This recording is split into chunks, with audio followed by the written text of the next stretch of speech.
Dans les ruelles de pierre de la Mecque, où le vent du désert murmure des secrets millénaires, un tonnerre sourd s'élève du sud. Non pas celui des cieux en colère, mais celui d'une armée venue défier l'Éternel.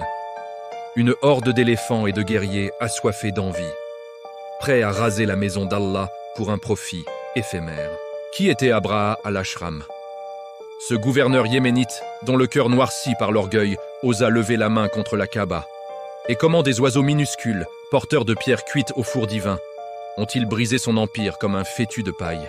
Cette révélation n'est pas un simple récit du passé, c'est un frisson qui parcourt l'âme, un rappel que la fierté des hommes s'effrite devant la volonté du Tout-Puissant. Si elle allume en vous cette flamme sacrée, abonnez-vous dès maintenant à Lumière des Duas. Likez cette vidéo qui porte la lumière éternelle. Partagez-la avec ceux dont le cœur cherche la vérité et laissez un commentaire rempli d'espoir en Allah, pour que d'autres âmes soient sauvées.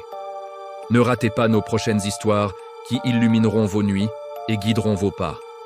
Abonnez-vous à Lumière des Duas, c'est gratuit et cela propage cette miséricorde divine. Imaginez la Mecque, cette cité de pierre et de foi qui jamais ne s'incline. Ces ruelles étroites, serpentant comme des veines battantes sous le soleil implacable. L'air chargé du parfum âcre des encens et du sable chaud. Vous entendez ce grondement lointain? Pas le tonnerre ordinaire, pas la pluie salvatrice, mais quelque chose de plus sombre, venu du sud. Une armée dont les bannières claquent au vent comme des serpents furieux. Des étendards d'Abyssinie et des bêtes colossales que les yeux des Arabes n'ont jamais contemplées. Des éléphants aux défenses ivoires, luisant sous la lumière crue, leurs pas faisant trembler la terre comme un cœur qui s'emballe. C'est l'armée venue pour la maison d'Allah. La Kaaba sacrée, ce carré humble, dressé au milieu du monde, symbole d'une foi qui refuse de ployer. Cette histoire est celle de l'armée de l'éléphant, gravée dans Sourate Al-Fil, un chapitre qui résonne comme un avertissement divin, un miracle qui défie les puissants et élève les humbles. Tout commence avec un homme rongé par l'envie et le profit, Abraha al-Ashram, gouverneur du Yémen, un tyran au regard d'acier, dont le cœur bat au rythme de l'ambition dévorante. Il a bâti à Sanaa une église grandiose Al-Qulays, un édifice de marbre et d'or qui vise à attirer les caravanes marchandes et les pèlerins, à drainer le flux sacré vers le sud, à faire de sa ville le nouveau centre du monde. Les taxes coulent comme un fleuve, mais les routes, obstinées, mènent toujours à la Mecque, et les prières, inflexibles, se tournent vers la Kaaba. Une nuit, un rapport lui parvient. Al-Qulays a été souillé, moqué, profané par un arabe insolent. C'est l'ouverture qu'il attendait, non comme un simple pillard, mais comme un souverain dont la colère se pare des atours de la loi. Une insulte à la fois blesse son orgueil, et cet orgueil pousse à la conquête. Il réunit son conseil dans les salles ombragées de son palais, où l'air est lourd d'encens. Des hommes parlent de baisser les taxes, d'acheter les routes, de séduire les tribus par l'or. Mais Abraha choisit un chemin plus sombre, résolu à arrêter le flux vers la Kaaba. Il trace le plan. L'armée se mettra en marche aux premières lueurs de l'aube. Des lettres chevaucheront devant, portant un marché clair aux tribus. Si vous vous tenez à l'écart, vos marchés restent ouverts. Si vous bloquez le chemin, votre punition sera publique, humiliante. Il se tourne vers son scribe et dicte d'une voix froide « Écris ce que j'ai dit, que le message chevauche avant l'aube. » Les seaux sont pressés dans la cire chaude. Les cavaliers s'élancent dans la nuit. Ce qui naquit d'une insulte devint une décision, et cette décision entama un voyage vers le nord, vers la Mecque, vers la maison qui ne s'incline devant personne. Le décret quitte Sanaa à dos de cheval. Les lettres précèdent l'armée, lues aux haltes des puits, un ultimatum sinistre. Soumettez-vous, et vos marchés prospèrent. Défiez-nous, et la réponse sera donnée en spectacle. Les anciens des tribus pèsent le profit contre la foi, et la plupart choisissent le silence. Quelques-uns se rassemblent dans les passes étroites des montagnes, prêts à résister, leurs lames cachées sous les manteaux, leur cœur battant au rythme de la peur et de la détermination. Au premier col, les leaders de la résistance sont saisis, pendus en public, leurs corps se balançant comme des avertissements sinistres au vent du désert. La route s'apaise, des otages sont pris. Un guide local est forcé de marcher en tête, ses pieds nus foulant les pierres acérées. La marche maintient un rythme implacable, Quand l'armée atteint le prochain repère, la rumeur a déjà devancé, et les villes à venir doivent décider comment répondre. À la Mecque, la nouvelle arrive comme un vent chargé de sable. Dans la maison sacrée, Abdul Muttalib, chef des Quraysh, gardien de la Kaaba, grand-père du prophète, que la paix et les bénédictions soient sur lui, prend les choses en main. Sa voix grave résonne. Appelez les anciens de chaque clan à la maison, déplacez les femmes et les enfants vers les collines, fermez les étals du marché, pas de lame près de la maison, c'est un sol saint. Les anciens sont convoqués, les familles fuient vers les hauteurs. Les commerçants rangent leurs marchandises dans un silence tendu. Beaucoup lèvent les mains vers le ciel, les voix basses mais fermes. Et la prière passe d'un cercle à l'autre comme un souffle partagé, un murmure collectif qui s'élève. Ya Allah, Seigneur de Seth. La Mecque est informée, résolue, elle ne forme pas de rang dans la vallée, elle s'accroche à la règle du lieu saint et attend ce que l'envahisseur fera. À midi, les hommes de l'armée atteignent les pâturages aux abords de la vallée et saisissent les troupeaux pour leur marche. Parmi les bêtes emportées, il y a les chameaux d'Abdul Muttalib.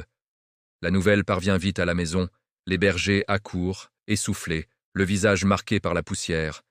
Ils ont pris beaucoup, des chameaux parmi eux. Abdul Muttalib garde les gens calmes. Pas de lame près de la maison, restez dans les collines, nous ne combattrons pas sur un sol saint. Puis il sort de la maison, désarmé, marche vers le camp de l'armée, son pas ferme malgré le poids des années, et demande à parler de ses chameaux. Le camp murmure, Abraha est surpris quand il entend. Tu viens à moi pour des chameaux, pas pour ta Kaaba. Je suis venu la raser, et tu demandes tes bêtes. Abdul Muttalib répond avec une sérénité qui glace le sang. Je suis le propriétaire des chameaux. La Kaaba a un seigneur. Il protégera sa maison. Un silence tombe sur la tente. L'orgueil rencontre une phrase qui n'a besoin d'aucune armée. Le tyran agite la main. Rendez-lui ses chameaux, mais sachez que je détruirai la Kaaba. Les chameaux sont rendus. Abdul Muttalib retourne vers la Mecque. Il dit aux gens de rester dans les collines, de garder le sol saint libre de l'âme, de demander protection à Allah et de laisser la maison à son Seigneur. Cette nuit-là, la ville est silencieuse. L'armée se prépare pour l'aube. Les feux de camp crépitent dans l'obscurité, projetant des ombres longues sur les tentes. À la Mecque, les gens restent sur les collines, priant dans le noir, leur voix unie comme un fleuve invisible. À la première lumière, l'armée se dresse aux portes de la vallée, boucliers levés, lignes formées. La route vers la Kaaba s'ouvre comme une invitation fatale. Le signal est donné, les cordes tirées, le grand éléphant Mahmoud se lève, puis plie à nouveau les pattes et refuse de faire un pas vers la cité. Il vérifie que le harnais, les chaînes, parlent aux gardiens, tentent un second signal, rien. Les premiers rangs attendent le premier pas qui ne vient jamais. Il tourne l'animal loin de la Kaaba pour tester, face à l'est, il se lève et marche quelques pas, face à l'ouest, il avance, face au sud, sans peine. Mais quand il le tourne vers la Kaaba, il s'affaisse et ne se relève pas. Les ordres fusent pour le pousser, les fouets s'élèvent et s'abattent, le gardien montre encore une fois, dans n'importe quelle direction sauf la Kaaba, il marche. Vers elle, il refuse. Le temps s'étire, les capitaines changent de plan, les hommes passent l'eau le long des lignes, la cité observe depuis les pentes et la cour de la maison, désarmée, s'accrochant à la règle du sol saint, tandis que l'armée qui a traversé des déserts ne peut faire son premier pas dans la vallée. Dans nos jours, nous connaissons ce moment. Tout est préparé, chaque ordre clair, et pourtant une petite chose ne bouge pas. Le pouvoir apprend ses limites quand le monde dit non. Ils préparent une dernière tentative, mais avant qu'elle ne commence, Allah change le matin. C'est le commandement d'Allah. C'est ainsi qu'il garde sa maison. De petits oiseaux arrivent sur la vallée, d'abord quelques-uns, puis plus, puis des nuées entières. Ils volent en rang, au-dessus des troupes, bas et réguliers, chacun portant 3 petites pierres de terre cuite, une dans le bec, une dans chaque griffe. Quand ils passent sur les rangs, ils laissent de tomber les pierres. Regardez les oiseaux, qu'est-ce qu'ils portent? Des pierres. Ils laissent de tomber des pierres. Là où une pierre touche un bouclier, elle résonne comme un gong funeste. Là où elle effleure la peau, la chaleur et la douleur s'élèvent. Les oiseaux repassent, et plus de pierres tombent. La ligne droite qui faisait face à la route vers la Kaaba commence à plier, des brèches s'ouvrent, là où les hommes étaient épaule contre épaule. Les leaders crient pour refermer la ligne. Les hommes lèvent les yeux, puis baissent la tête. Certains lèvent les boucliers, d'autres couvrent leur visage de tissu. Des marques apparaissent sur la peau. La force quitte les bras. Ceux qui essaient de tenir ferme s'agenouillent et ne peuvent se relever. Gardez vos mains levées.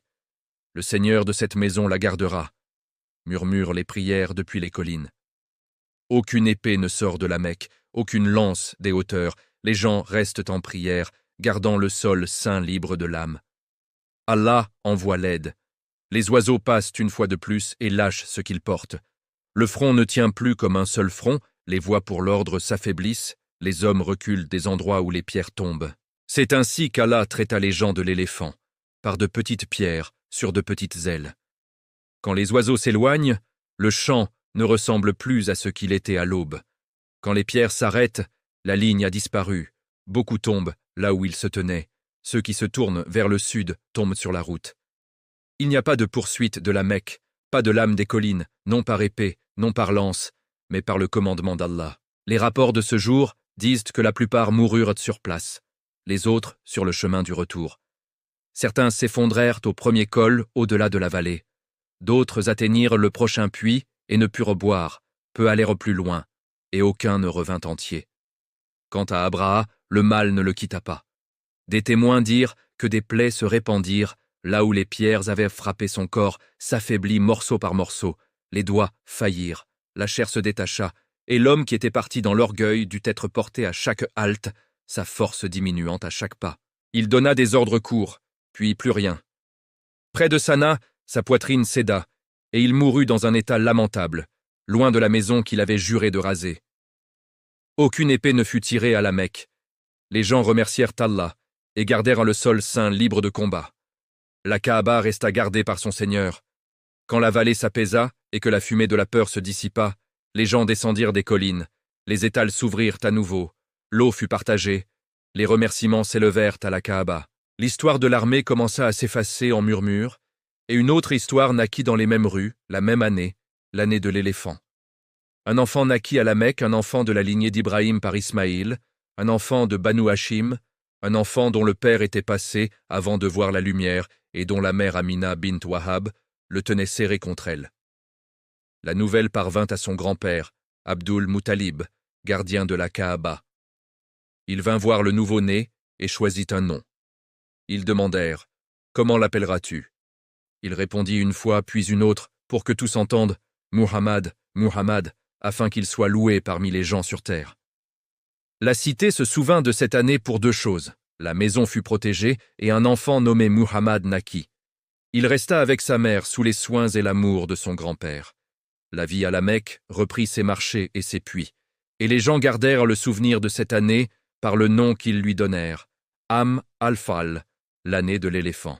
Selon certaines narrations, pendant des années après cet événement, 7 selon certains, 10 selon d'autres, beaucoup parmi les Quraysh invoquèrent le nom d'Allah seul. Mais des années plus tard, à la Mecque, quand les gens discutèrent du Coran, Allah envoya un court chapitre qui les renvoya à ce qu'ils savaient déjà, l'année de l'éléphant. C'est un rappel, pas une histoire contre une histoire, mais un rappel contre l'orgueil. La maison a un seigneur, et il garde sa maison. Bismillahir-Rahman. Ar-Rahim alam, tara kayfa fa'ala rabbuka bi ashabil fil alam. يجعل كيدهم في تضليل وأرسل عليهم طيرا أبابيل ترميهم بحجارة من سجيل فجعلهم كعصف مأكول.